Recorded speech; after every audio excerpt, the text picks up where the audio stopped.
What are some common misconceptions about poverty?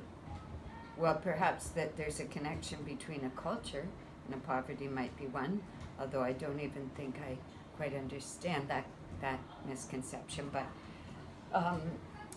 I think a lot of people think that people who are living in poverty are either lazy or they don't want to do anything to help themselves. I think that those are very common misconceptions. Okay. Do you feel empathy towards people in poverty, and why? Of course I do. I mean, anyone could have been born in a certain situation, and we're all very lucky that you two are in an excellent school, and that we all have roofs over our heads and food every day and a home to go home to. And you could have been born in a village in Nigeria or in India, and you wouldn't have had the same opportunities you do. So of course it's unfortunate, and of course, yes, I feel empathy. Okay. What sort of inconvenience or disadvantages do poor people face in their daily lives? Well, I think some of the things I just mentioned, people who, in Hong Kong alone, there's such a divide between the rich and the poor. There are people living in caged homes. There are people living on the streets.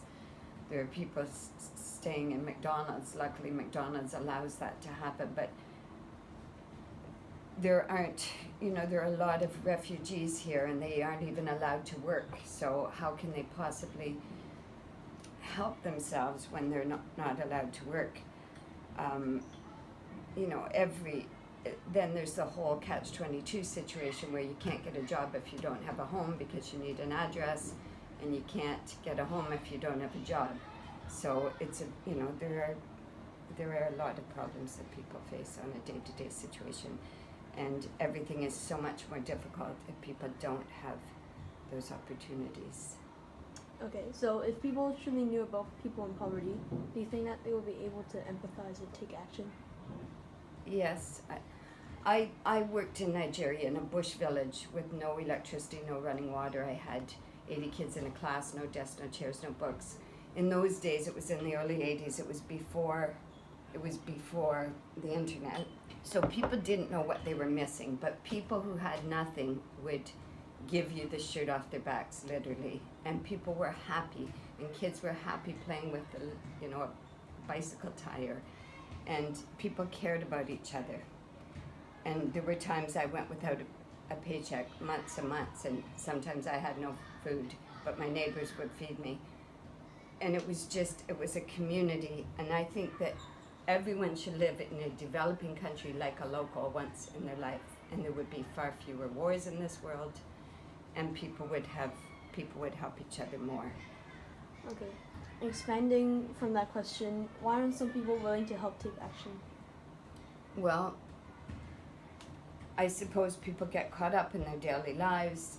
For me, I always feel like I want to give back to my community. I want to help. I want to go and deliver food to the homeless. I just find for me it's a matter of never having enough time, but it's something that I hope to do. I try to give financially when I can. I think people get caught up in their lives, and people don't. It's hard to understand something that if you're not seeing it every day, or if you have no connection. But I would hope that people would. We need the word out there. We need more publicity about problems people are having right here in our own city.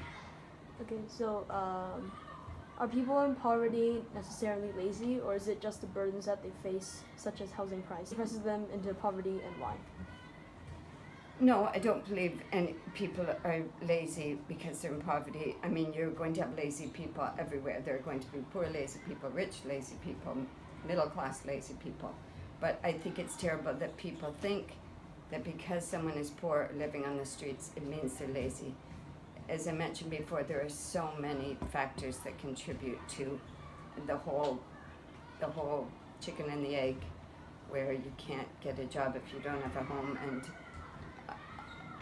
I think there are huge burdens. I think everyone faces burdens here. Housing price alone, even for people who are middle class and it's the rents here are ridiculous. So someone who doesn't have a job or doesn't have the money, obviously it's going to be far more difficult. Do you believe that poverty is inherited? Well, that's a tricky question. I suppose it can be inherited if you're extremely poor and then you have kids and they don't have the means for education or opportunities, then chances are yes, it could be inherited. Okay, last question. What are the basic needs to survive in comparison with third world countries? I think we prefer to call countries, instead of third world, we say developing now, instead of undeveloped or third world. Basic needs to survive, I think respect, people need respect, they need compassion, and these things are far more difficult for people who are in unfortunate circumstances because of the way people treat them, etc. But obviously food and shelter are two extremely important basic needs. Okay, thank you.